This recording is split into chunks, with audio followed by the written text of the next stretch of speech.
If you're like me and your YouTube homepage is flooded with D&D videos like this, you're probably thinking, all these videos have thousands of views and they use Matt Mercer in the thumbnail even though he's not in the video. How can I get in on this action? But what I actually mean is that these people are talking about D&D's open license, but they're not talking about the other game companies that have open licenses as well.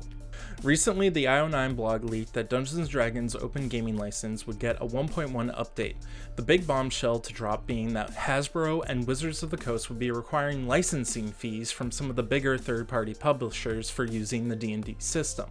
There's some more nuance here, but I'm not going to go over legal issues. What I am here to go over is what games are currently under the OGL and what alternative open license games are out there.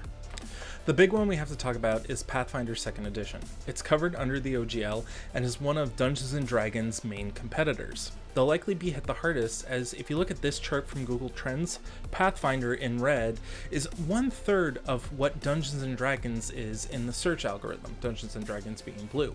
And the yellow, which is 13th Age, also covered by OGL, is barely even registering on the search trends. Other companies likely affected are Green Ronin and Cobalt Press. Both are companies who worked with Wizards of the Coast in the past on supplements, and I don't know if their own supplemental materials are covered under OGL, but I'd be sad if I can't buy a Tome of Beasts to help flesh out my D&D world.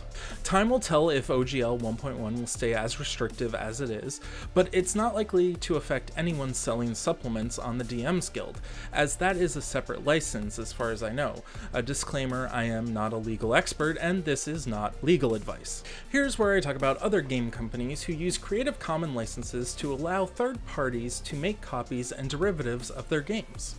Created by Evil Hat Productions, Blades in the Dark is a fantasy game that allows players to take on the role of thieves and smugglers. Games which are based on this system are called Forged in the Dark games. I have not played Blades in the Dark, but I've heard good things about them. Fate is a generic RPG system.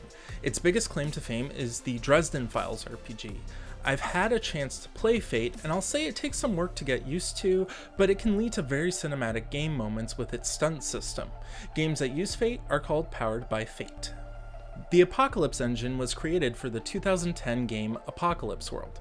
This system is a lot more socially focused, with each player required to connect their characters' backstories with the other players' characters. Since then, this system has spawned the likes of Dungeon World and Monster Hearts. Third-party games under this license are called Powered by the Apocalypse. Some of your favorite games out there likely don't even have an open license. This channel covers Chronicles of Darkness a lot, but you can't take the Chronicles system and make a brand new game to sell.